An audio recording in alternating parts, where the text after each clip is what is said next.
24 సంవత్సరాల క్రితము నేను అమెరికా వచ్చినప్పుడు ఇదిగో ఇలాంటి నోరూరే పానీపూరి, వేడివేడి చాట్ మసాలా తినాలన్నా, ఇంట్లో చేసుకోవడానికి చేతగాని కష్టంతో కూడిన ఉర్లగడ్డ బొండాలు, పూర్ణం బూరెలు, కట్టుమిర్చి, మద్రాస్ వడలు, అలసంద వడలు, పెద్ద సమోసాలు, హైదరాబాద్ సమోసాలు, వెజ్ పఫ్ఫులు, ఎగ్ పఫ్ఫులు తినాలన్నా, ఇండియన్ రెస్టారెంట్లలో దొరికే తిండి తినాలన్నా, చపాతీలు, జొన్న రొట్టెలు, రాగి రొట్టెలు తినాలన్నా, బాసుమతి బియ్యము, సోనా మసూరా బియ్యం దొరక్క, థమ్సప్, లిమ్కా లాంటి కూల్ డ్రింకులు దొరక్క, రామ్ గోపాల్ వర్మ శ్రీదేవి వాడే లక్స్ సోపు దొరక్క, పొద్దున్నే మ్యాగీ టిఫిన్ చేసుకుని బ్రూ కాఫీ తాగాలన్నా, మధ్యాహ్నం లంచ్ కి బెండకాయ, కాకరకాయ ఫ్రై,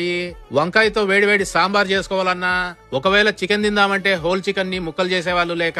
మా అమ్మ చేసే కమ్మని కైమా బాల్స్ తినాలన్నా, సాయంత్రం డిన్నర్ కి మటికాయ ఫ్రై, చిక్కుడుకాయ పులుసు చేసుకుందామన్నా దొరక్క, చల్లగా బంగినపల్లి మామిడి పండ్లు తిందామన్నా, మన బిస్కెట్లు నంచుకొని తినడానికి మసాలా చాయ్, హైదరాబాద్ ఇరానీ చాయ్ దొరక్క, సుల్తాన్ బజార్ మట్టి గాజులు వేసుకోవాలన్నా, మన బట్టలు కొనుక్కోవాలన్నా సుమారుగా ₹1,00,000 పెట్టి ఇండియాకు పోవాల్సి వచ్చేది. గాని ఇప్పుడైతే అమెరికాలో అన్ని దొరకడమే కాకుండా ఈ షాప్ లో షాపింగ్ చేసి రిసిప్ట్ ఇదిగో ఈ బాక్స్ లో వేస్తే వచ్చే దీపావళికి టెస్లా కార్ వేసుకుని జుయ్యని పోవడం